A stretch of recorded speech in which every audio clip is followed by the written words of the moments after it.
यमुना के प्रेमियों का मिलन यमुनोत्सव 4 जून 2025 को यमुना संसद द्वारा आयोजित किया गया, जो पर्यावरण दिवस की पूर्व संध्या पर हुआ। दिल्ली सचिवालय में मुख्यमंत्री को मुख्य अतिथि के रूप में शामिल होने का निमंत्रण दिया गया था। यमुना संसद के संयोजक रविशंकर तिवारी ने बताया कि इस कार्यक्रम का उद्देश्य यमुना के प्रति लोगों का ध्यान आकर्षित करना और उसे बचाने के लिए प्रेरित करना है। यह कार्यक्रम यमुना नदी के महत्व को दर्शाएगा और लोगों को यमुना नदी के साथ अपने संबंधों को मजबूत करने में मदद करेगा। बीजेपी की लोकसभा सांसद कमलजीत सहरावत जी हमारे साथ हैं। कमलजीत जी, आज ये यमुनोत्सव यानी कि यमुना की साफ सफाई जिसका बीड़ा बीजेपी ने उठाया था आम आदमी पार्टी की सरकार के चले जाने के बाद, एक बड़ी चुनौती थी। कहां तक पहुंची है ये दिल्ली सरकार की मुहिम अब तक?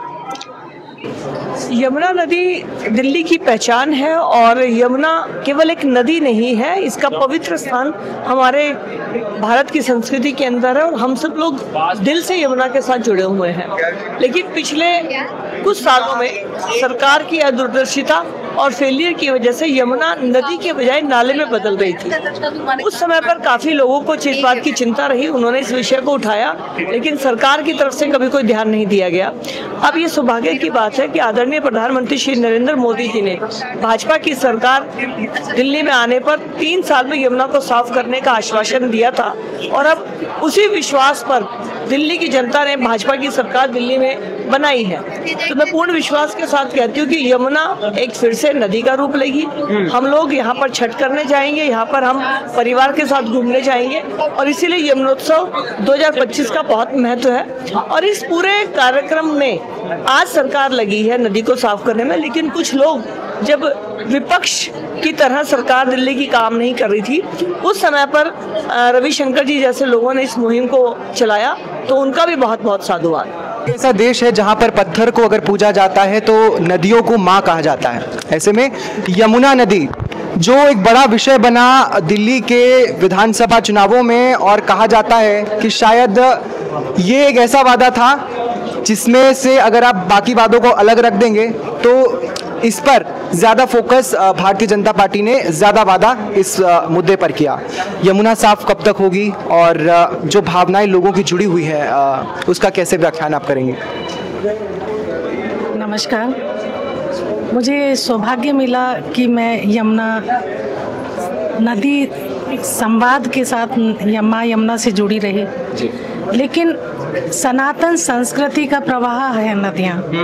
कोई भी संस्कृति नदियों के समक्ष फलती फूलती है और भारत में तो नदियाँ माँ कही जाती हैं, धरती माँ कही जाती है, उसी प्रकार नदियाँ भी जीवन देती हैं। और ये स्वार्थ हम देखते हैं कि दिल्ली वासियों को कहे या कहीं भी अगर नदियों के प्रवाह में कोई खंडन आता है, कोई विभत्सता आती है, तो उसके लिए उत्तरदायी हम सब हैं। इस ज्ञान को देने के लिए, इस आत्म तत्व को जगाने के लिए लगातार नदी संवाद के माध्यम से, नदी संसद के माध्यम से यमुना संसद हुआ और एक निरंतर एक बड़ा प्रयास किया जाता रहा है। उसके लिए मैं बहुत बधाई दूंगी कि जैसे कि रविशंकर जी भी एक भिक्षु के रूप में उन्होंने द्वार द्वार जाकर एक अलग जगाने का प्रयास किया, ऐसे ही बहुत से योगी इस कार्य में लगे हुए हैं। लेकिन हम जैसे ही आँख खोलते हैं तभी हमें ये ज्ञान होना चाहिए कि अगर यमुना जीवित नहीं है या उसके प्रवाह में कोई निर्मलता नहीं है तो हम सबके जीवन को खतरा है। ये किसी पार्टी का विषय नहीं था, ये मानवता का विषय है, ये जन जन का विषय है, ये भारतीय संस्कृति की पहचान का विषय है। तो हमारे प्रधानमंत्री ने इस विषय को बहुत मूल से समझा, राष्ट्र के उन नायकों ने मूल से समझा, युवाओं ने, बच्चों ने, बड़ों ने, बूढ़ों ने इसको समझा है। तो निश्चित रूप से माँ यमुना की स्थिति, माँ गंगा की भी स्थिति, नदियों की स्थिति एक सुधार की तरफ, अविरल निर्मल प्रवाह की तरफ बढ़ेगी।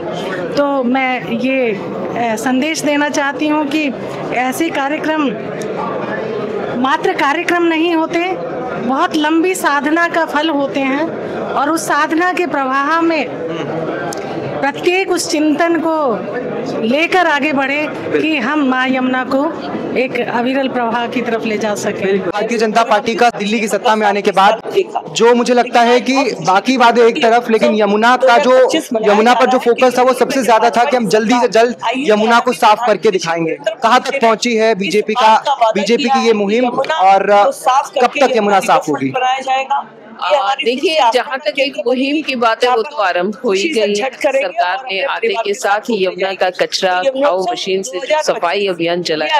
वो इस बात का प्रतीक है कि जल में ऊपर से डाली हुई गंदगी को तो साफ कर दिया जाएगा, लेकिन यमुना की गंदगी उसके औद्योगिक कचरे के कारण भी और नदी में जल प्रवाह न होने के कारण नदी कोई भी हो उसे साफ करने की जरूरत नहीं थी। नदी खुद ही अपने जल से उसको साफ कर लेती है।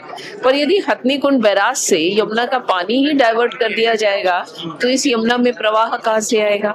जब जल नहीं तो फिर यमुना नहीं। तो हमें इस यक्ष प्रश्न का भी समाधान ढूंढना होगा कि नदी में जल की मात्रा बढ़ाएं, क्योंकि वर्ल्ड नदी परियोजना के अनुसार हर नदी में लगभग 70% उसका मूल जल होना चाहिए।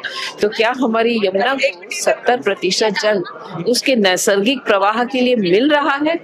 और जब तक ये जल नहीं मिलेगा तब तक दिल्ली क्या, मथुरा क्या, यमुना अपने प्रवाह के ना होने के कारण साफ नहीं हो सकती। माँ यमुना कभी न तो शुद्ध हो सकती और न कभी माँ यमुना आ सकती। राम जी का मंदिर भी बना और भी बातें हुई, वहाँ के लोग भी नहीं बोले, वहाँ का पार्षद भी उस बात पर नहीं बोले, लेकिन मैं यहाँ आया हूँ इस भूमि पे तो सबसे पहले इस मीडिया के माध्यम से इस दिल्ली प्रदेश की धरती की उस हर जनता को नमन करना चाहता हूँ कि जिन्होंने माँ यमुना के विषय को अपने हृदयंगत करके और ऐसा माहौल खड़ा किया कि जो 27 साल में राम के नाम पर भी जहां सरकारें न बदली हों, वह दिल्ली में मां यमुना के नाम पर सरकार बदल गई और यह सरकार मां यमुना की।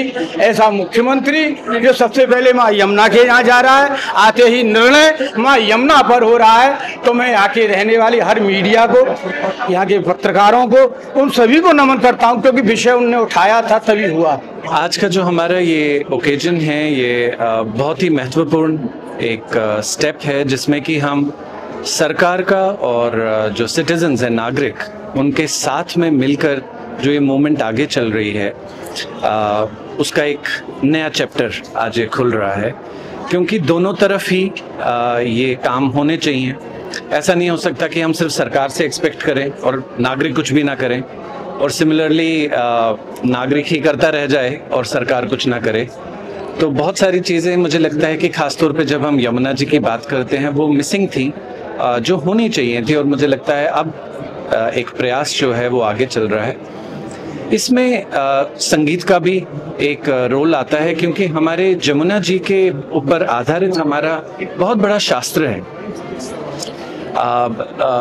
ठुमरी बहुत सारी लिखी गई हैं, उसके बाद बहुत सारी बंदिशें भी हैं। और जो आज मेरी प्रेजेंटेशन है उसमें मैंने जहाँ पे कि हमारे नॉर्थ का तबला है, मैंने कश्मीर का एक साज है जिसे 77 इयर्स के बाद रिवाइव किया है, वसूल हमारा पारंपरिक साज रहा। और वहीं पे साउथ का हमारा मृदंगम घटम भी रहेगा और शास्त्रीय संगीत प्रेजेंट होगा।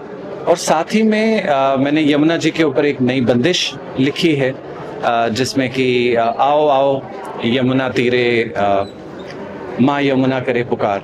और उसके बाद जब अंतरा आता है तो यमुना माँ के अलग अलग नाम, जो ट्रेडिशनल नाम उनके रहे हैं, यमी, कालिंदी, इस तरीके से उनको यूज करके, और जो यमुना माँ की क्वालिटीज हैं उनको मैंने इस बंदिश में दर्शाया है। और उसके बाद जैसा भी टाइम रहेगा, अगर कुछ रहा तो कुछ लाइट ठुमरी वगैरह मैं प्रेजेंट करूँगा। मैं सभी लोगों को मुबारकबाद देता हूँ जो भी जुड़े हुए हैं, और सबको जोड़ना है, यही एक अपील है आज के इस फंक्शन की।